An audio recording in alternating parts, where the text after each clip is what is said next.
Hey, it's your girl Kina. Thank you for joining me with Keeping It Real with Kina.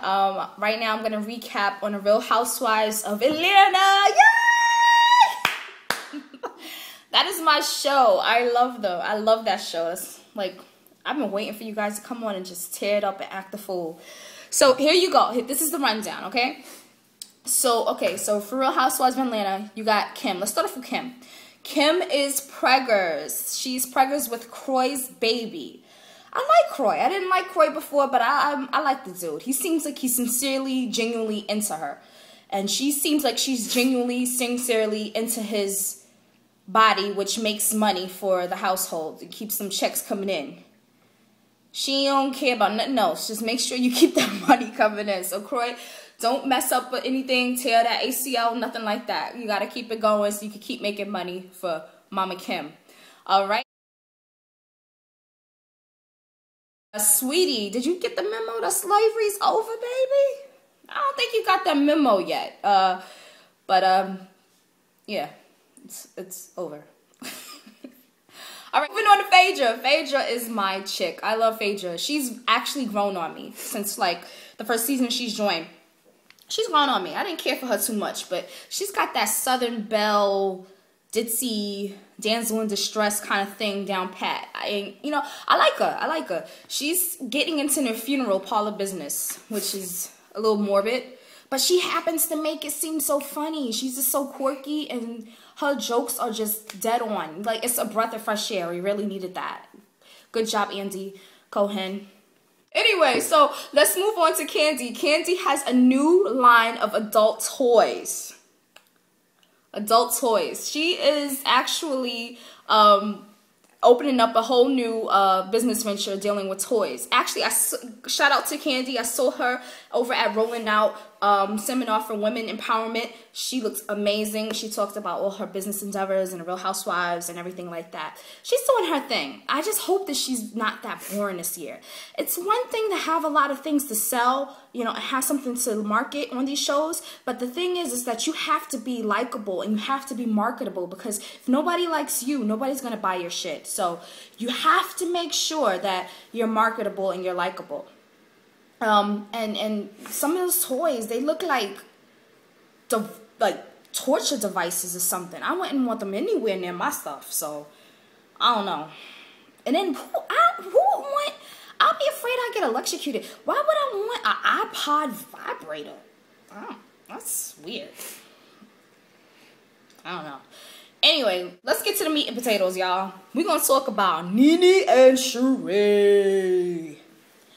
I'm rich. I'm rich. That's Nene. You cut a fool. I can't stand you, girl. I love you, but I can't stand you at the same time. You know how to make us keep coming back for more. And so many people don't like you no more, or so many people are falling off the wagon. You gotta get your fans back, Nene. I miss that season 1 Nene, though. I'm not gonna lie. I miss season 1 Nene.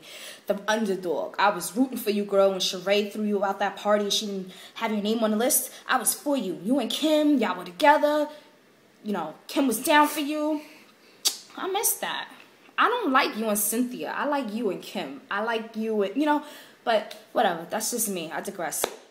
So Sheree tells the story to Lawrence of how she contacted Kim and Nene to join her to make an appearance. Nene allegedly goes behind Sheree's back and, you know, does some really shady shit with the promoter and says, you know, cut Sheree out the deal. You don't really need her. I'm the biggest star.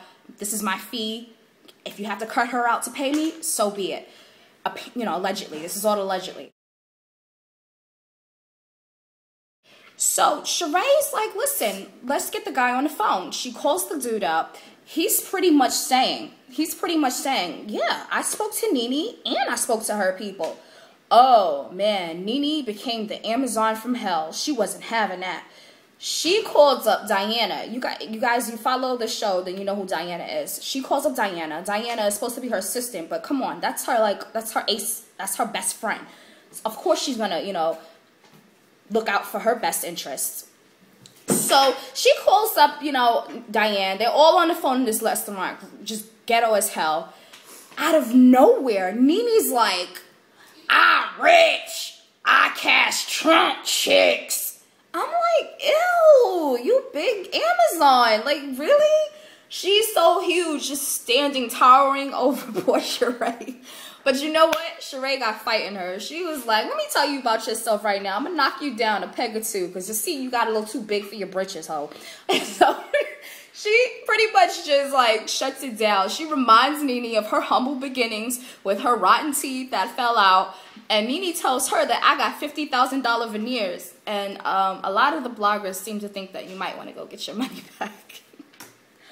But this is not the Nene that I like. I miss season 1 Nene. I know I said it once. I'm going to say it again. I really miss season 1 Nene, and I hope she comes back. And I'm still in her corner. I just hope that she gets it together. I really do. Sheree might be a little bit jealous of the fact that Nene has found a little bit more success because Sheree's had a lot of different business ventures. And so far, none of them have really panned out. She's been talking about this 7-figure deal that she's supposed to get from her ex-husband, Bob Whitfield, which has not yet to come through. And, you know, it can sting a little bit to see Kim move on to a new baller, to see Candy moving on and up, and Phaedra moving on and up, and Nene,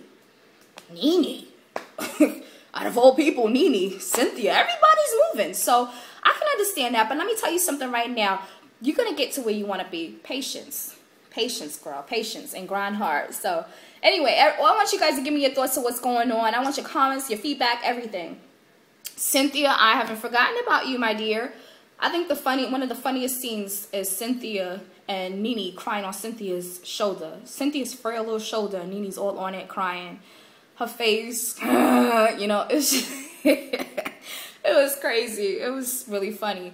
And catch my Basketball Wives LA recap. Jackie's a hot mess.